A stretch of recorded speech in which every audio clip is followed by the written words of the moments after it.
नमस्कार, मैं ऋचा सिंह और आप देख रहे हैं सी न्यूज़ भारत। वक्त हो चुका है न्यूज़ बुलेटिन का। बुलेटिन में आपको बताएंगे कि बरेली में आज़ादी के अमृत महोत्सव का हुआ समापन। वहीं जशपुर में पुलिस की सारी तरकीब हुई फेल। घर वालों के रहते चोर चुरा ले गए लाखों के जेवर और रुपए। साथ ही प्रतापगढ़ में श्रीमद् भागवत कथा के 7वें दिन विभिन्न प्रसंगों पर कथावाचक ने दिया प्रवचन। और भी तमाम खबरों पर आइए करते हैं विस्तार से चर्चा।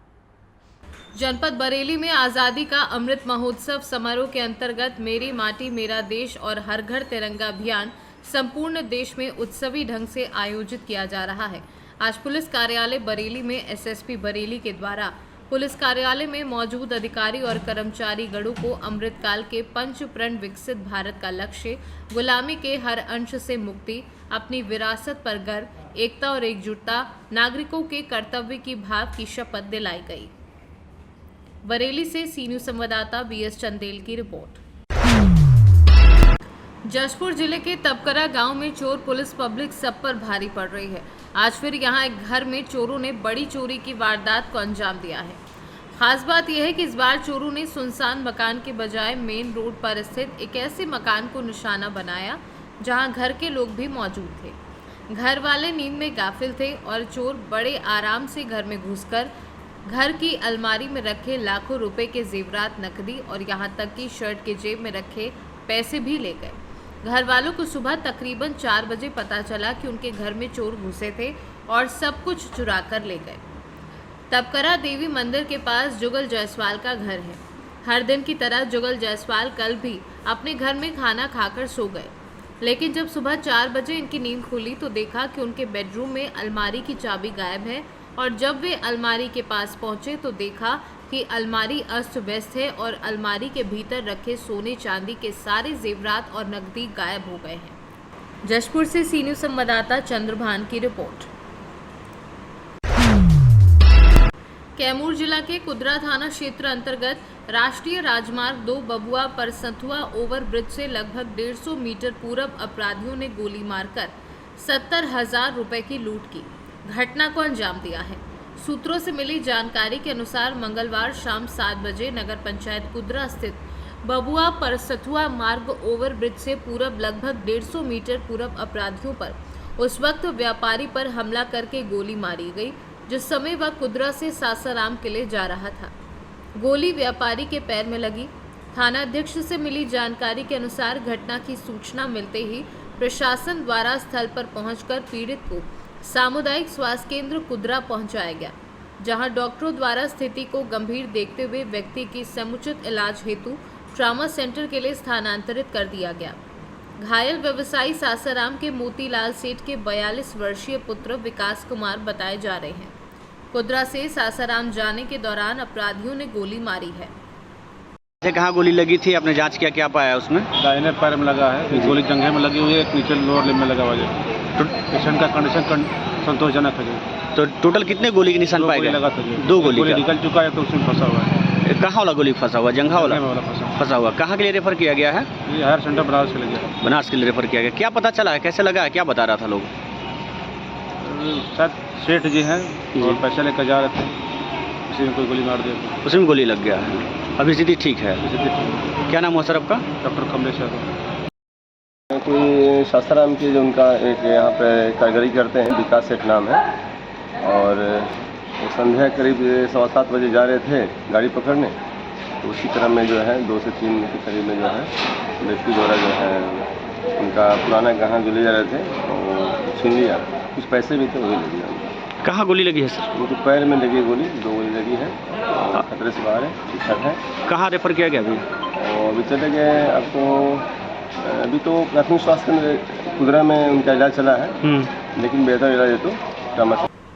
कैमूर से सी न्यूज़ संवाददाता जैनेंद्र तिवारी की रिपोर्ट। उत्तर प्रदेश के मऊ जनपद के घोसी विधानसभा सीट से सपा विधायक रहे दारा सिंह चौहान के विधानसभा से इस्तीफा देने और भाजपा ज्वाइन करने के बाद घोसी विधानसभा की सीट खाली हो गई थी। यहां पर अब फिर से दोबारा उपचुनाव होने जा रहा है। चुनाव आयोग ने यूपी समेत 7 विधानसभा सीटों पर उपचुनाव की आज घोषणा कर दी है। इसी क्रम में उपचुनाव के मद्देनजर 10 अगस्त को नोटिफिकेशन जारी होगा वहीं 17 अगस्त से नॉमिनेशन की प्रक्रिया चालू हो जाएगी, जो 21 अगस्त तक नॉमिनेशन फॉर्म भरने की तिथि निर्धारित की गई है। इसी तरह 5 सितंबर को देश की 7 विधानसभा सीटों पर उपचुनाव के लिए मतदान होगा। वहीं 8 सितंबर को मतगणना के बाद सभी 7 विधानसभा सीटों के रिजल्ट घोषित कर दिए जाएंगे। इस तरह से घोसी विधानसभा पर एक बार फिर दोबारा उपचुनाव होने जा रहा है। 2017 से 2022 के कार्यकाल के दौरान फागू चौहान के बिहार का राज्यपाल बनाए जाने के बाद ये विधानसभा की सीट खाली हो गई थी, जिसके बाद भारतीय जनता पार्टी के विजय राजभर को चुनाव लड़ाया गया था। विजय राजभर को उपचुनाव में जीत हासिल हुई थी और फिर 2022 और 2027 विधानसभा के कार्यकाल के दौरान दारा सिंह चौहान के घोसी विधानसभा से इस्तीफा देने के बाद ये सीट फिर खाली हो गई, जिस पर दोबारा विधानसभा का उपचुनाव होने जा रहा है। अब देखना ये होगा कि इस सीट पर फिर किस पार्टी को विजय नसीब होती है। मऊ से सीनू संवाददाता प्रमोद विश्वकर्मा की रिपोर्ट। नगर के चिलबिला स्थित लक्ष्मी नारायण मंदिर में 7 दिवसीय श्रीमद् भागवत कथा ज्ञान यज्ञ के 7वें दिन कथावाचक मधुसूदनाचार्य जी महाराज ने विभिन्न प्रसंगों पर प्रवचन दिए। उन्होंने 7वें दिन कृष्ण के अलग अलग लीलाओं का वर्णन किया। माँ देवकी के कहने पर 6 पुत्रों को वापस लाकर माँ देवकी को वापस देना, सुभद्रा हरण का आख्यान कहना एवं सुदामा चरित्र का वर्णन करते हुए बताया कि मित्रता कैसे निभाई जाए ये भगवान श्री कृष्ण सुदामा जी से समझ सकते हैं। उन्होंने कहा कि सुदामा अपनी पत्नी के आग्रह पर अपने सखा से मिलने के लिए द्वारका पहुंचे। कहा कि सुदामा द्वारकाधीश के महल का पता पूछा और महल की ओर बढ़ने लगे। द्वार पर द्वारपालों ने सुदामा को भिक्षा मांगने वाला समझकर रोक दिया। तब उन्होंने कहा कि वह कृष्ण के मित्र हैं। इस पर द्वारपाल महल में गए और प्रभु से कहा कि कोई उनसे मिलने आया है, अपना नाम सुदामा बता रहे हैं। जैसे ही द्वारपाल के मुंह से उन्होंने सुदामा का नाम सुना, प्रभु सुदामा सुदामा कहते हुए तेजी से द्वार की तरफ भागे। सामने सुदामा सखा को देखकर उन्होंने उसे अपने सीने से लगा लिया।